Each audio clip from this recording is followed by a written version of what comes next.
We're rolling now, okay, Robert, 3, 2, 1. Robert Halfon, what has happened here, this death, this murder, it's a tremendous shock for the community of Harlow, isn't it? It is. We have a wonderful Polish community in our town.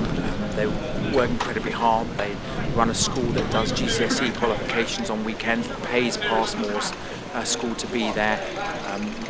Everybody should express their sympathy for the Polish people in Harlow. The reason for this is not just a tragedy for the family, which it is.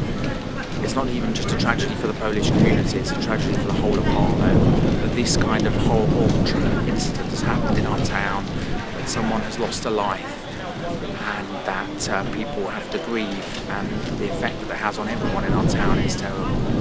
Do you think this media feeding frenzy is helping inquiry or hindering the inquiry? I think tragically, whenever these kind of events occur, it's inevitable. But the important thing is to establish the truth, what has happened, to learn the lessons from it. But at this point in time, as MP, I'm here with the Polish ambassadors today. We need to express our deep felt sympathies and comfort for the family. We need to express support and stand up for the Polish community in Harlow. And we need to show that the majority of people in Harlow abhor this kind of thing and are decent and tolerant, and Harlow remains a wonderful place to live. And it's up to all of us, politicians, your Harlow, the media, faith leaders, business leaders, other community leaders, to stand up proud for Harlow, stand up for good people in Harlow, stand up for decent people in Harlow, stand up for tolerance and kindness. You mentioned tolerance and kindness. There was a woman interviewed by Sky after the referendum on a Saturday morning down in Old Harlow, and they said, why did she vote Leave? She said, I just want to be amongst us.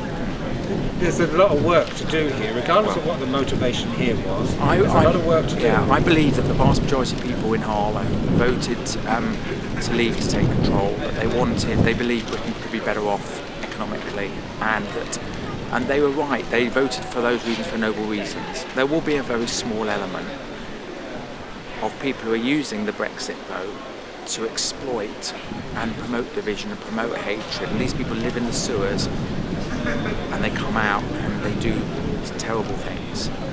And that's what we've got to stamp out, that kind of thing. But I absolutely convinced the majority of people who voted for Brexit did so for noble reasons. And the majority of people in Harlow, I've had many people come up to me. In fact, somebody you may have seen just came up to me now saying what has happened is a disgrace. I've had emails from Harlow residents saying they want to stand by the Polish community. They are a wonderful community, we should be proud to have them. We also may have to look at, and I want to stay away from the court case or whatever's going on in investigation, is that there's an unhealthy expression of antisocial behaviour amongst young people in Harlow at the moment, which needs to be addressed. Do you not think? Even when you were interviewing the Polish ambassador, see on our film, there's a young man standing next to him, filming him, right next to him. And I just think this is something that's got to be dealt with and addressed by all the agencies. Yeah, of course there is a problem with antisocial behaviour. We need, and actually I know that your Harlow focuses a lot on crime and antisocial behaviour and police work.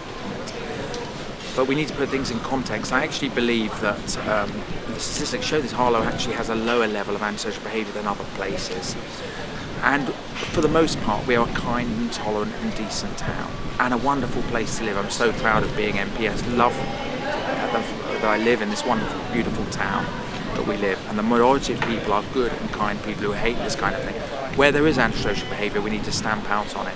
We have a wonderful antisocial behaviour team, which is forward-looking, and I speak to them regularly. I know the police will work hard. Where we are making mistakes, where we're doing things wrong, all of us have to look at it and understand it and learn from it and stamp out on it. Where there are problems, stamp them out. But we have to also put things into context.